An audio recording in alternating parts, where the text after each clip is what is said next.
मैं देवराज इंद्र को दैत्यों से मित्रता का पाठ पढ़ाने में निष्फल रहा हूं। मुझे क्षमा कर दे शिव शंकर, मैं बहुत लज्जित हूं भोलेनाथ।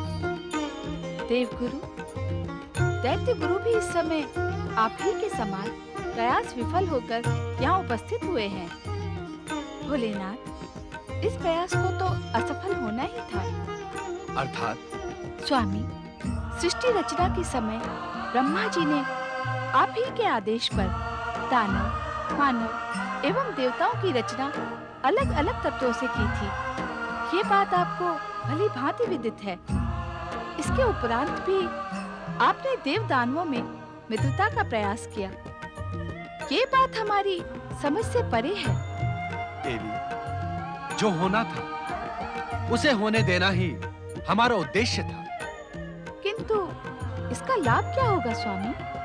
ये क्षणिक लाभ का नहीं, दूरगामी लाभ का विषय है देवी। इस प्रयास के पश्चात ही बृहस्पति एवं शुक्राचार्य के मध्य वो कटुता नहीं रहेगी, जिसके कारण आज से पूर्व देव दानवों के संघर्ष को मार्गदर्शन मिलता था। निस्संदेह स्वामी, ये एक महान सफलता है। भविष्य में देव दानव संघर्ष का स्वरूप इन दोनों के योगदान बिना कुछ और होगा। नारायण नारायण, ओम नमः शिवाय। प्रणाम भोलेनाथ, प्रणाम माता। कहो नारद, क्या समाचार लाए हो? भोलेनाथ, दैत्यराज महासुर ने स्वर्ग पर आक्रमण आदेश अपनी असुर सेना को दे दिया है। देवराज इंद्र भी अपनी देव सेना के साथ युद्ध भूमि में पहुंच गए हैं। अब देव दानव संग्राम अनिवार्य है। अब आप दोनों का कर्तव्य पुनः निर्धारित हो गया है। अब आप दोनों अपने अपने स्थानों पर जाकर अपने विवेक से निर्णय लें।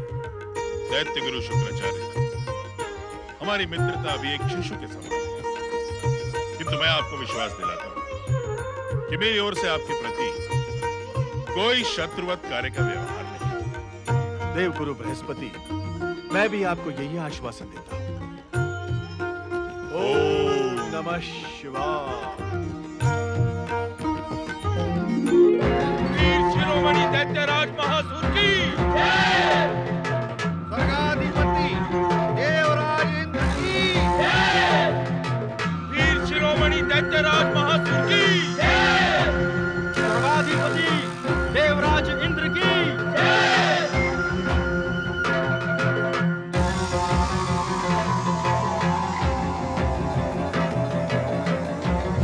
देवराज इंद्र, निस्संदेह तुम देवराज हो, किंतु युद्ध कौशल में तुम निर्बल और भीरू हो। महासुर, वीर अशुभ वाणी का प्रयोग नहीं करते, वीरता दिखाते हैं। संग्राम! संग्राम चिल्लाने से नहीं, शक्ति प्रदर्शन से होता है। इंद्र, आज तक तुमने युक्ति प्रयुक्ति से हम दैत्यों पर विजय पाई है। अग्निदेव, वरुण देव, वायुदेव, इनकी सहायता से केवल अग्नि, वायु और जल से पीड़ा पहुंचाई है। ऐसी युक्ति प्रयुक्ति का प्रयोग मेरे साथ न करें। केवल अस्त्र शस्त्र से ही जैसा एक वीर योद्धा को शोभा दे, वैसा संग्राम करें। अवश्य महासुर, अवश्य। हम एक शक्तिशाली की भांति ही संग्राम करेंगे। किंतु सावधान, किसी मंत्र तंत्र या अलौकिक अस्त्र शस्त्र से नहीं, इस संग्राम में केवल बल का प्रयोग होगा। एवमस्तु। संग्राम! आक्रमण!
दुष्ट महासुर!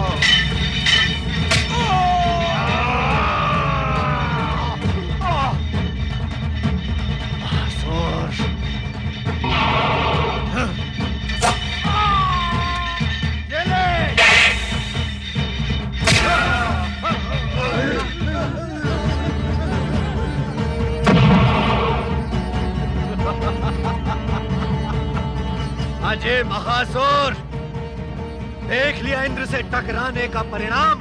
स्वर्गाधिपति देवराज इंद्र की जय! स्वर्गाधिपति देवराज इंद्र की जय! देवराज इंद्र की जय! दैत्यराज महासुर मर्दन देवराज इंद्र की जय! वज्रपाणी देवराज इंद्र की जय!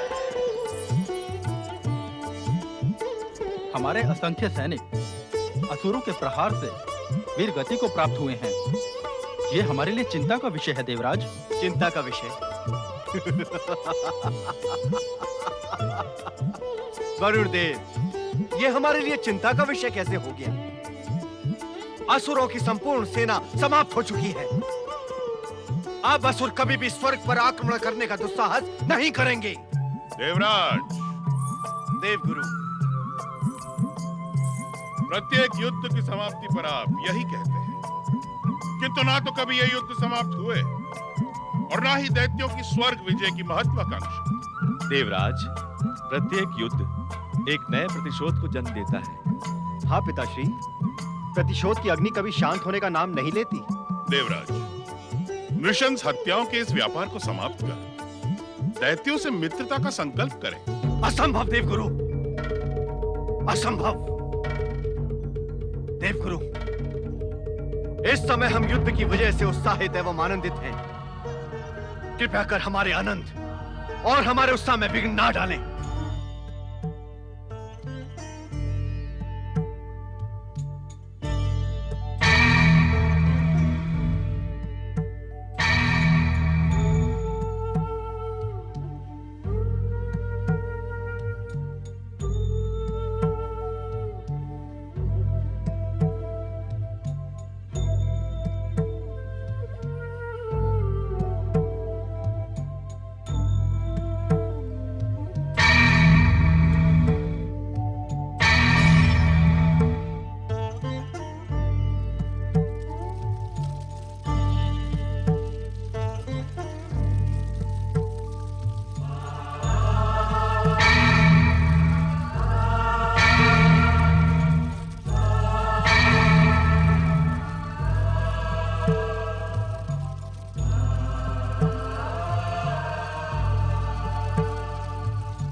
दैत्यराज महासुर, देखा देखा तुमने अपने हट का परिणाम। देखा तुमने शुभ आज्ञा की अवहेलना का परिणाम। आज तुम्हारा शक्तिशाली शरीर भूमि पर रक्त रंजित पड़ा है। तूने अपने गुरु की बात मान ली होती। महासुर, अब सब कुछ समाप्त हो गया। देवों से संभावित मित्रता, उसकी तुमने हत्या कर डाली। अरे, अपने गुरु की मर्यादा का ध्यान रखा होता, तनिक ये तो सोचा होता कि असुरों के मृत शरीरों को देखकर तुम्हारा ये गुरु जीवित कैसे रहेगा? हाँ महासुर, हाँ।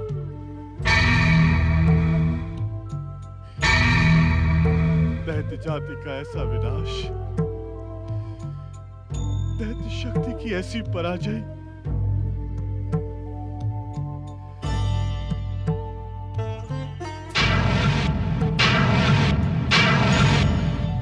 देवताओं के मृत सैनिकों का इस आश्रम में क्या काम? ये यहां क्यों पड़े हैं? हे शिव शंकर, ये कैसी लीला है आपकी?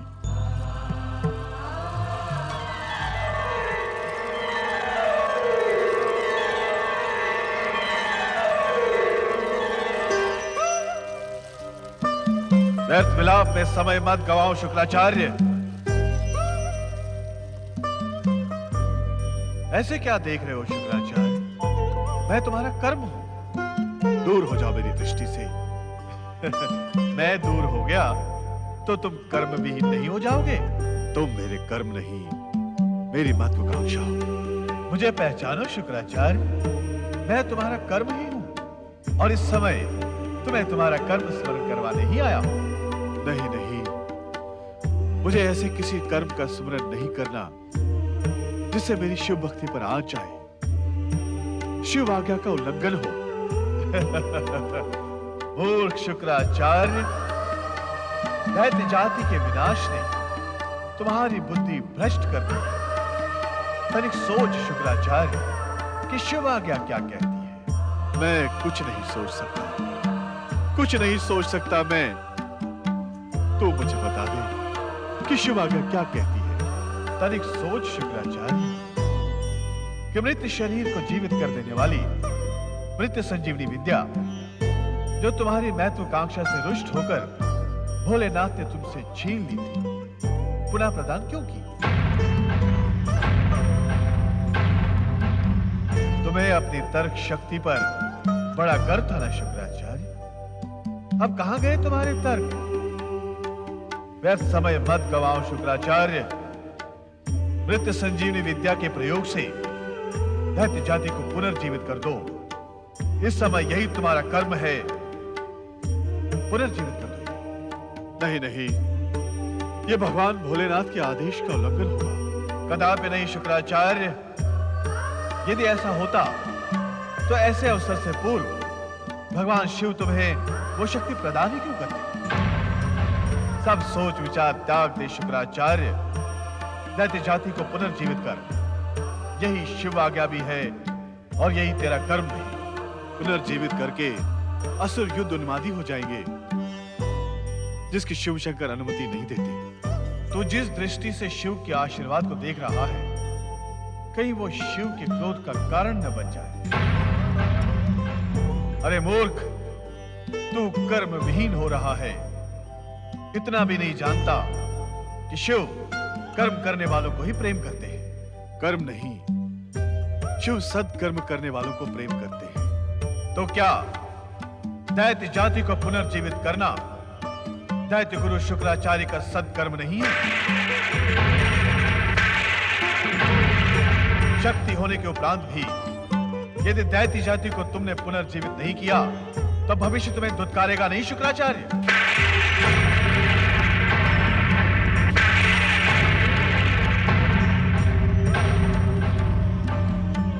शिव आज्ञा के अनुरूप ही तुम्हारे कर्म का निर्धारण हो चुका है शुक्राचार्य। अब यह दुविधा तुम्हें शोभा नहीं देती। शीघ्र अपने कर्तव्य का पालन करो। जीवित कर दो इन मृत असुरों को और अपने कर्तव्य का पालन करो। अपने कर्तव्य का पालन करो।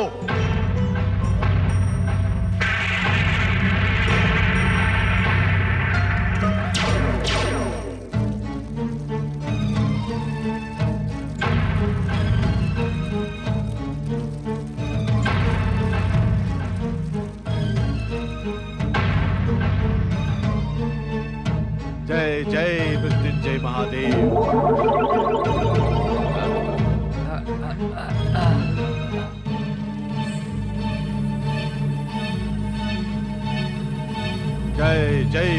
मृत्युंजय महादेव।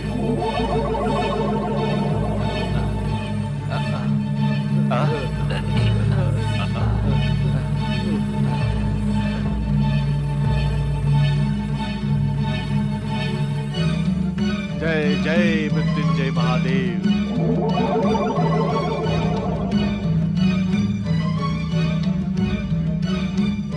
दत्तगुरु शुक्राचार्य की, दत्तगुरु शुक्राचार्य की, दत्तगुरु शुक्राचार्य की,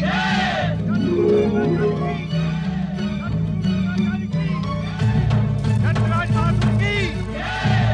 देखा, देखा आपने भगवान शिव की दी हुई मृत संजीवनी विद्या की शक्ति पर दैत्य गुरु शुक्राचार्य ने दुष्ट असुरों को पुनः जीवित कर दिया, किंतु हमारे मृत सैनिकों को यूं ही छोड़ दिया। धिक्कार है देवगुरु बृहस्पति पर जो इनसे मित्रता की बातें करते हैं। धन्य है दैत्य गुरु शुक्राचार्य, आप धन्य हैं। अब हम पुनः स्वर्ग पर आक्रमण कर दुष्ट देवताओं को परास्त करेंगे।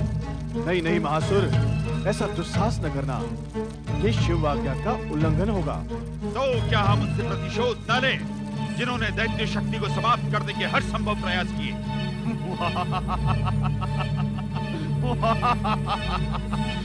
ये दुविधा का नहीं, प्रसन्नता का समय है दैत्य गुरु, क्योंकि इंद्र के पास तो उतने देव सैनिक भी नहीं बचे जो हमारे प्रहार का सामना कर सकें।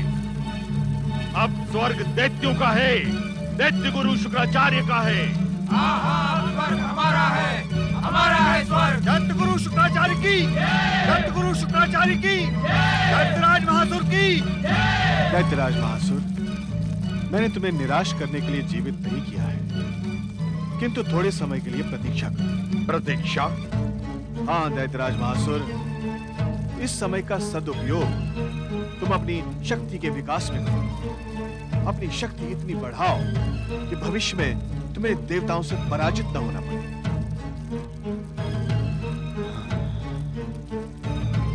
आप सत्य कह रहे हैं दैत्य गुरु। हमें दैत्य शक्ति को संगठित करने के लिए थोड़ा समय अवश्य लगेगा। मैं शीघ्र ही पृथ्वी और पाताल के शक्तिशाली दैत्यों को एकत्र करके असुर महासेना को एकत्र करूंगा। तब स्वर्ग हमारा होगा। दैत्यराज महासुर की, दैत्यराज महासुर की, दैत्यराज महासुर की।